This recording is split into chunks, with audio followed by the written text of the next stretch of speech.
नमस्कार दोस्तों, मैं हूं सौरभ शर्मा। आप देख रहे हैं भारत 24। दोस्तों, आज मेरे साथ दो शख्स मौजूद हैं और उन दोनों की कहानी एक ही है। और एक ही कहानी पे मैंने वो 4 लाइनें लिखी है जो मुझे लगता है कि उनकी ज़िंदगी को थोड़ी सी डिफाइन कर पाएगी। जिसको चाहा इतना शिद्दत से, उसे चाहकर भी मैं पा ना सका। वो हर किस्से में आया, बस मेरे हिस्से में ना आ सका। आप दोनों का पहले बहुत बहुत स्वागत है। अच्छा, जिस तरीके से मैंने लाइन लिखी है आप दोनों के लिए, आपसे शुरू करना चाहूँगा आकाश भाई। अ, आपकी ज़िंदगी भी एक लड़ाई से कम नहीं रही है। You fought for your things. आपने हर उस चीज़ के लिए लड़ाई की है जो आप पाना चाहते थे, और अब मैं लड़ेगा। वही लगता है कि वही जोश भर देता है जो आज से कई साल पहले वो जोश था जिसे पाने का वो आज पा चुके हैं। अ, मैं यूँ ही कहूँगा कि ऐसा लगता था कि जब फिल्म रिलीज़ हो जाएगी तो एवरेस्ट की चढ़ाई ख़त्म हो जाएगी, पर अभी तो ऐसा लगता है जैसे शुरू हुई है। क्योंकि फिल्म का सबसे हमारी सक्सेस इस बात में है कि हम जो फिल्म बनाने निकले थे हमने वो फिल्म बना ली।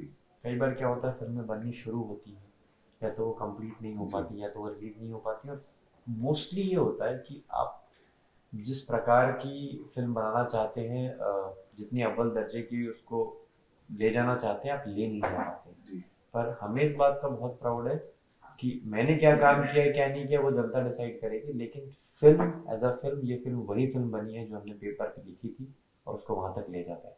अक्षय भाई, जनरली जब अलग अलग किरदार आते हैं इंटरव्यू के लिए तो सबके सपने अलग होते हैं, लेकिन आज दो किरदार हैं जिनके सपने एक हैं। और उन सपनों को सच कर दिखाया है आपने, क्योंकि मुझे लगता है कि वो मेहनत थी, वो सोच थी, वो दृढ़ निश्चय था। और आज मुझे लगता है कि राम जी का अगर 14 साल का वनवास था तो आपका 13 साल में वो पूरा हो गया, और आप इस फिल्म को लेकर आ रहे हैं, मैं लड़ेगा। हाँ, मतलब सपने तो हम दोनों, क्योंकि हम दोनों पहले दिन से ही साथ में हैं और यही सपने लेकर हम लोग आए थे। और मुलाकात भी ऐसे ही हुई थी कि कहीं पे मैं पीजी में गया था और वहाँ पे मुझे आकाश मिला था। तब से ये हमारे सपने हैं जो अभी तक भी, मतलब ये नहीं बोल सकते कि पूरे हो गए हैं। अभी भी हम लोग पूरी तरह से इसमें मेहनत कर रहे, देखते आगे क्या होता है। अच्छा आकाश भाई, अगर इंडस्ट्री में मैं पूछूं आपसे, सबसे टफ किस चीज़ से लड़ना रहा है और किस चीज़ से लड़ना आज भी हो रहा है? देखिए, इंडस्ट्री किसी भी चीज़ में आपके अगेंस्ट नहीं है, बट ये सच्चाई है कि आज जो भी जिस मुकाम पर इंडस्ट्री में पहुंचा है उसने कहीं ना कहीं अकेले शुरुआत की होगी। तो सबसे टफ आई थिंक सिर्फ इतना रहता है कि आप अपने आप को ये समझाते रहें कि सही समय पे चीज़ें हो जाएंगी, नहीं होगी। एक बहुत प्यारी थ्योरी है जिसको मैं लाइफ में फॉलो करता हूँ, चाइनीज़ बैम्बू की। चाइनीज़ बैम्बू को जब आप लगाते हैं तो वो 1 साल ज़मीन के ऊपर एक भी पत्ती नहीं निकलती, 2 साल, 3 साल, 4 साल, 5 साल तक नहीं निकलती, और वो अगले 1 साल में 90 फीट तक ग्रो करता है। इसका मतलब ये नहीं कि वो 1 साल में 90 फीट, 5 साल प्लस उस 1 साल में वो 90 फीट ग्रो की, वो उसकी जड़ें नीचे मजबूत हो रही है ताकि जब वो लंबा जाए तो उसको संभाल सके। तो बोलते हैं ना कि slow success builds your character, quick success sometimes builds your ego.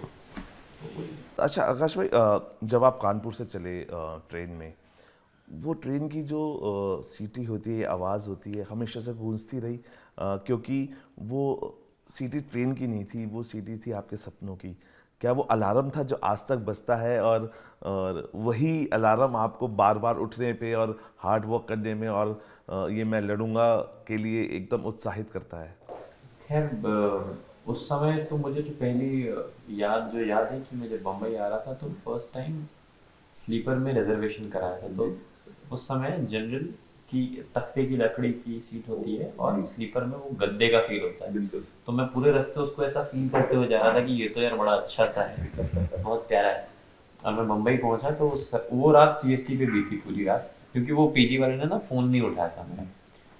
But वहां पहुंचने के बाद रियलाइज हुआ कि अब आ तो गए क्या, क्योंकि आप एक ऐसे शहर में पहुंच गए हैं जहाँ सपने बहुत सारे, पाने को आसमान है, लेकिन आप किसी को नहीं जानते। मैं तो ये भी कह रहा हूँ कि इंडस्ट्री इंडस्ट्री लोग बोलते हैं, मैं आज हमने फिल्म प्रोड्यूस कर ली है, उसके बाद ये मुझे नहीं लगता कि मैं किसी भी स्टार को जानता हूँ, या मेरा कोई आसपास तक, या जो स्टार किड या जो भी बोलते हैं उनके सर्कल से भी आसपास कोई नहीं है। अभी भी हम बहुत दूर, बहुत ग्रास रूट और बहुत ग्राउंड लेवल पे। बस है इतना कि जो लोग बाहर से फिल्म बनाना चाहते हैं उनको शायद ये लगे कि इन्होंने बना ली तो हम भी कोशिश कर सकते हैं। अक्षय भाई, भगवान जी का कितना सपोर्ट रहा, और क्योंकि सच्ची मेहनत से कहते हैं ना, शिद्दत जब वो पूरी कायनात आपको मिलाने में जुट जाती है। लेकिन कहीं ना कहीं आपको लगता है कि जब एक मेहनत होती है, आप अच्छा लिख रहे हैं, अच्छा डायरेक्ट हो रहा है, वहाँ पे फिर फंडिंग की भी चीज़ें होती है। बड़े बड़े प्रोडक्शन हाउसेस कभी कभार अच्छी अच्छी स्क्रिप्ट्स को सपोर्ट नहीं करते हैं या सामने नहीं आते हैं, तो वो चीज़ें झेलनी पड़ी थोड़ी, चीज़ों को लेके मॉनिटरी और वो। भगवान जी मेरे पापा का नाम है, और है मेरे लिए, मेरे पेरेंट्स मतलब मेरे भगवान हैं। लेकिन ये फिल्म बनाने में हमें एक्चुअल में, मतलब मैं बोलूँगा वो मेरे लिए गॉड फादर है, जिनका नाम मैं लूँगा पिनाकिन भक्ता। पिनाकिन भक्ता जो कि इस फिल्म में प्रोड्यूसर भी है, तो उन्होंने हमें काफ़ी सपोर्ट किया है इस फिल्म के लिए, काफ़ी क्या, ऑलमोस्ट उनकी दुआ से ये फिल्म बनी हुई है। तो ऊपर वाले भगवान का भी सपोर्ट है और नीचे वाले भगवान का भी सपोर्ट। अच्छा, आउटसाइडर के लिए, क्योंकि जिस तरीके से मैं आपको सुन पा रहा हूँ, बहुत कहते हैं कि आउटसाइडर, बड़े बड़े एग्जाम्पल्स देते हैं कि आउटसाइडर के लिए कई बार चीज़ें आसान होती हैं, स्ट्रगल होता है, लेकिन वो मंजिल पा ली जाती है। अक्षय कुमार का नाम सामने आता है, क्योंकि जिस जगह से वो गए हैं स्ट्रगल के बाद, आज देखिए कहाँ हैं। शाहरुख खान दिल्ली से गए। आपको लगता है कि अभी, क्योंकि आपने उन चीज़ों को अपनी जगह पे देखा है, आउटसाइडर के लिए अभी कितना मुश्किल है चीज़ों को ग्रैब करना, रमना और उसमें रच बस जाना? आई थिंक बहुत एक अच्छा गोल्डन पीरियड चल रहा है जहाँ अलग अलग तरह की फिल्में एक्सेप्ट हो रही हैं। जो नाम आपने लिए, मुझे नहीं लगता कि उनके साथ भी मेरा नाम लेना चाहिए, क्योंकि वो दे आर लेजेंड्स, हमारी शुरुआत भी नहीं हुई है। तो उन्होंने जो हासिल किया है वो होगा नहीं होगा वो फ्यूचर बताएगा। But right now I not even my name should be taken with them, but I think it's a golden period. अगर आप में क्षमता है, आप में अगर काबिलियत है, अगर आप चीज़ों को सीख समझ सकते हैं और अपने आप को ढंग से पिच कर सकते हैं, I think this is a golden period. अच्छा भाई, जेन एक्स को क्या मैसेज देगी? क्योंकि मुझे लग रहा है बहुत स्ट्रॉन्ग मैसेज निकल के आने वाला है, और ये वो होगा जिससे मुझे लगता है हर युवा जो कुछ पाना चाहता है वो रिलेट करेगा। लेकिन आप अगर बताना चाहें कि जेन एक्स क्या मैसेज लेके जाएगा अगर इस फिल्म को देखेगा तो? मुझे लगता है कि जिनके सपने हैं, जो डर रहे हैं, जिनको कन्फ्यूज़न है कि हम क्या करें और आगे क्या होगा हमारा, मुझे लगता है उनको ये फिल्म देखनी चाहिए। बहुत अच्छा मैसेज मिलेगा, उनको प्रेरणा मिलेगी कि हाँ हम भी कुछ कर सकते हैं। इस फिल्म के अंदर बहुत ही स्ट्रॉन्ग मैसेज दिया। अच्छा, असली असली पहलवानों से भी लड़ाई हुई इसमें, और इसमें सारे प्रोफेशनल बॉक्सर थे। तो कितना मुश्किल है, बिकॉज वो देखने में ही लगता है कि क्या हम कर पाएंगे, लेकिन आपने उसको करके दिखाया। बॉक्सिंग की ट्रेनिंग आपने ली, इनर स्ट्रेंथ कितनी मजबूत हुई है इसके अंदर चीज़ों को लेके, क्योंकि खुद आपने वो किया है। मजबूत ऐसे सारे बॉक्सेस रियल थे, पंचेस हों या घूसे हों, सब रियल में चल रहे थे, वो पढ़ रहे थे। पर उसकी तैयारी 1.5 साल पहले से कर रखी थी और वो मेंटली फिक्स था कि ये करना है। आज तक नहीं हुआ है बट मुझे करना है, क्योंकि वही एक चीज़ है जो हम एक्स्ट्रा कर सकते हैं। तो वो था। और मेंटल स्ट्रेंथ तो आई थिंक जैसे जैसे एक्सटर्नल प्रेशर ज़्यादा थे, ये सब तो फिल्म बनानी हमें आती है, फिल्म बनानी हमें आती है। फिल्म को बनाने के लिए जो सपोर्ट लगता है, चाहे वो पैसों का हो, चाहे वो चीज़ों को रिलीज़ करने का हो, तो वो सपोर्ट कभी कभी हिल जाता था, तो हमारा कॉन्फिडेंस थोड़ा हिलता था। फिल्म बनानी हमें आती है। अच्छा भाई, क्योंकि आपने इसको लिखा भी है, क्या थॉट प्रोसेस था? और क्योंकि इजी नहीं है चीज़ों को कोरे कागज़ पे जब आप कलम लेके बैठते हैं, तो मुझे लगता है कि उस समय फिर कभी रुकती होगी, कभी चलती होगी। कितनी मुश्किल आपको आई? क्योंकि मुश्किल मुझे लगता आई नहीं होगी, क्योंकि आप अपने अपने अनुभव लिखते जा रहे होंगे, और इतनी बेहतरीन मुझे लगता है कि खून पसीने के जो आपने खुद सींचा है अपने आप को, वो आपने कोरे कागज़ पे सब प्रोड्यूस किया है। नहीं तो क्या होता है कि बहुत सारे अनुभव हो सकते हैं आपके, पर उसको एक पिक्चर के स्क्रीन प्ले में ढालना और उसको एंटरटेनिंग बनाना, कई बार क्या होता है आप इतने इमोशनल हो जाते हो कि आप अपनी चीज़ें लिख देते हो, आपको लगता है बहुत अच्छी, लेकिन दुनिया एंजॉय नहीं कर रही होती है। फिल्म स्क्रिप्ट एक टेक्निकल चीज़ है, आपको ये देखना पड़ेगा कि 3 मिनट के ट्रेलर में जो मज़ा आ रहा है वो 3 घंटे या 2.5 घंटे सस्टेन हो।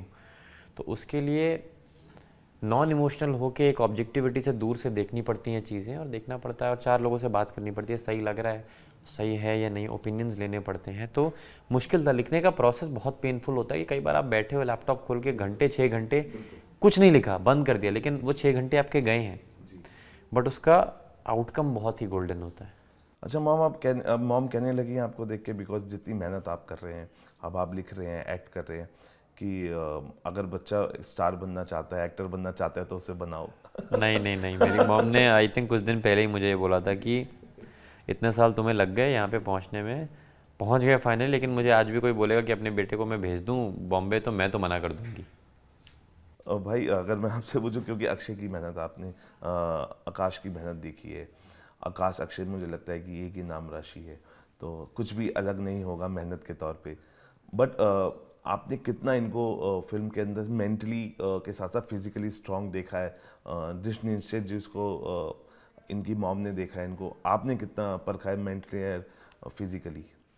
मैं और आकाश तो बहुत पहले से साथ में है, तो वैसा नहीं है, कई बार वो भी मेंटली डिस्टर्ब होता है, कई बार इतनी ट्रेनिंग लेने के बाद फिजिकली भी थोड़ा सा कभी कभी प्रॉब्लम होती है, कई बार इंजरी हुई है, लेकिन उसके अंदर है वो पावर कि वो मतलब मैनेज कर लेता है चीज़ों को। कई बार मेरा सपोर्ट मिलता है उसको, कई बार उसका सपोर्ट मुझे मिलता है, तो वैसे ही सपोर्ट से हम यहाँ तक आए हुए हैं। तो मैं ये समझूं कि आज आकाश की जो लिमिट है वो धीरे धीरे अभी पास हो रही है, और अक्षय भाई को आप रामा चौराहे जरूर ले जाएंगे इस फिल्म के रिलीज़ के बाद, जहाँ पे आप खूब मस्ती है क्या करते थे। आकाश, पहले आपके पहले स्टेटमेंट को तो के बारे में बोलना चाहूँगा, आकाश की लिमिट है ही नहीं, कोई लिमिट नहीं है। दूसरी बात, सूरत में जाता रहता हूँ, हाँ जल्दी कानपुर जाएंगे। कितना स्ट्रांग आपको लगता है कि वर्डिक्ट जब हम लिखते हैं, एक कहते हैं ना कि हम शब्द से ही अपने स्ट्रांग हो जाते हैं, कितना जोश भर देगा ये लोगों में जब वो सीट पे बैठ के इसको देखेंगे? मुझे लगता है कि अगर एक बार सीट पे बैठ गए, 5 मिनट के बाद में फिल्म कब ख़त्म होगी उनको पता नहीं चलेगा, शायद ऐसा फील करेंगे अरे यार ख़त्म हो गई फिल्म। मतलब इतना एंटरटेनमेंट भी है और बहुत स्ट्रॉन्ग मैसेज भी है फिल्म के अंदर, तो लोगों को बहुत पसंद आएगी। लोग घर जाके भी लोगों के दिमाग में 2-4 दिन तक ये फिल्म चलेगी। क्योंकि मोनोलॉग भी आपका देखने को मिलेगा आकाश भाई, बेबी की तरह। नहीं नहीं, मैं मोनोलॉग्स मतलब मैंने ज़्यादा कंसंट्रेट इस बात पे किया है कि फ़िल्म अच्छी बने, किरदार तो जो फिल्म अच्छी होती है तो किरदार अपने आप अच्छे लगते हैं। इसका बहुत एक कमाल का एग्जाम्पल है एक फ़िल्म शोले, हर किरदार आपको याद रह जाता है। तो फिल्म अच्छी है, इतना मैं कहना चाहूँगा, बाकी मेरे किरदार के बारे में लोग बात करें वो बेहतर है। अच्छा आकाश भाई, कोई स्ट्रेटजीज आपने रखी है फिल्म को लेके? बिकॉज आजकल बहुत सारी स्ट्रेटजीज रिलीज से पहले हम रखते हैं फिल्म की टिकट्स को लेके या उसकी प्रमोशंस को लेके, कोई एक ऐसी स्ट्रेटजी जो आपने युवाओं के रखी है कि युवा इसको आके देखे? कोई स्पेशल स्क्रीनिंग आपने ऐसी सोची है लोगों के लिए, बॉक्सर्स के लिए, पहलवान के लिए, क्योंकि वो रिलेट करेंगे इस चीज़ को? नहीं, मैंने काफ़ी सारे जो मेरे जान पहचान वाले जो यूथ था उनको भेजा है फिल्म देखने के लिए कि आप जाइए और देखिए, और उसके अंदर बहुत स्ट्रॉन्ग मैसेज है, तो आप अपनी लाइफ में इसको उतारिए। फिर जैसे कि हमने टिकट प्राइसेस कम रखने की कोशिश की है ताकि एक आम युवा या कॉलेज का बच्चा उसे अफोर्ड कर सके, जा सके।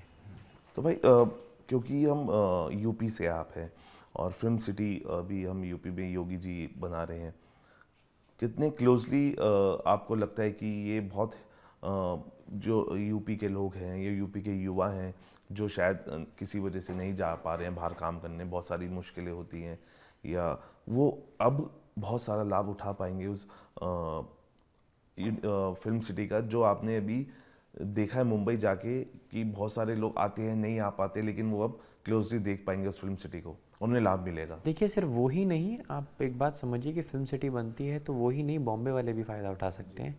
आप अगर देखें तो रामोजी फिल्म सिटी साउथ में, लेकिन बॉम्बे से लोग जाते हैं वहाँ पे शूट करने। तो आई थिंक हमारे यहाँ सिर्फ एक इंडस्ट्री नहीं है, हमारे यहाँ कई सारी फिल्म इंडस्ट्रीज़ हैं। तो जितनी ज़्यादा फिल्म सिटीज़ होंगी, हर जगह शूट्स होंगे, हर जगह रोज़गार जनरेट होगा, हर जगह लोगों को काम मिलेगा। तो यहाँ के लोग तो फ़ायदा उठाएंगे ही, लेकिन अगर लोगों के पास ऑप्शन होगा तो वो यहाँ पे भी आके शूट करना चाहेंगे। तो एक कलेक्टिव, बिकॉज स्टेट से ज़्यादा तो हम एक देश हैं, तो हम एक दूसरे की इंडस्ट्रीज़ को सपोर्ट कर पाएंगे। आप समझिए कभी की तमिल फिल्म की शूटिंग रामोजी फिल्म सिटी में नहीं होकर यहाँ पे हो रही है, तो वो कमाल की बात है अपने आप में। तो इस फिल्म की कितनी शूटिंग हम यूपी में हुई है? इस फिल्म की शूटिंग एक्चुअली में उत्तराखंड में हुई है, हरिद्वार में हुई है, नैनीताल में हुई है, बॉम्बे में हुई है और लेह लद्दाख में हुई है। तो कितना सपोर्ट अभी गवर्नमेंट से मिलता है, क्योंकि आपकी फिल्म है, पहली फिल्म है, कितने सपोर्टिव अब गवर्नमेंट है चीज़ों को लेके, शूटिंग्स को लेके, फिल्मों को लेके? Uttarakhand government was very very supportive. I think वो हमें सब्सिडी भी प्रोवाइड करते हैं, अभी देखते हैं क्या है, but they are very supportive. They invite people और वहाँ का इंफ्रास्ट्रक्चर, कभी भी शूट करने में आपको कोई तकलीफ नहीं आएगी, परमिशंस को लेकर कोई तकलीफ नहीं होती है। भाई आखिरी सवाल स्क्रीनिंग को लेके, क्योंकि स्क्रीन्स कई बार इतनी नहीं मिल पाती जितना आप उम्मीद करते हैं, क्योंकि बड़े बड़े पोस्टर बॉयज़ आजकल फिल्में कर रहे हैं, वो सारी स्क्रीन्स ले लेते हैं, तो कहीं ना कहीं मलाल रहता है, क्योंकि एक अच्छी कहानी जब निखर के आती है तो हालांकि हमने बड़े बड़े पोस्टर बॉयज़ को उतरते भी देखा है और फिल्मों को दूसरी लगते हुए भी देखा है, लेकिन फिर भी स्क्रीन्स का मलाल रहता है जब एक अच्छी कहानी आप लेके आते हैं। हमारी फिल्म रिलीज़ हुई ना, तो उस टाइम पे दूसरी कोई फिल्म नहीं थी, तो हमारे लिए इजीली अवेलेबल था, लेकिन हम नए लोग हैं तो हमने शुरुआत धीरे से की है। जनता से ये हमारा सबको सपोर्ट चाहते हैं कि आप अगर देखेंगे तो अपने आप स्क्रीन्स बढ़ जाएंगी, क्योंकि जो थिएटर ओनर बैठा है उसे निकालने में क्या है, उसको पैसा कमाना है, तो जो फिल्म चलेगी वो फिल्म लगाएगा। आप जाएं, आप देखें, आप सपोर्ट करें, उसे लगानी पड़ेगी। बिल्कुल, thank you talking to us, आप यहाँ पे आए। मैं भी ये कहूँगा कि एक फिल्म ऐसी है जिसमें कहते हैं ना खून पसीना लगा हुआ है, और जब खून पसीना लगता है तो उसकी मेहनत जो होती है ना वो निखर के आती है, और आपको निखरती हुई मेहनत देखनी है तो आपको ये फिल्म देखनी होगी। उसके लिए आपको टिकट्स लेनी पड़ेगी जो स्पेशल प्राइजेस पे आपको मिलेगी, जैसे मुझे आकाश और अक्षय ने बताया। तो स्पेशल प्राइजिंग पे स्पेशल टिकट और स्पेशल फिल्म विद स्पेशल किरदार, आप जाइए, देखिए, एंजॉय कीजिए। फिलहाल भी के लिए इतना ही, आप बने रहिए भारत 24 के साथ।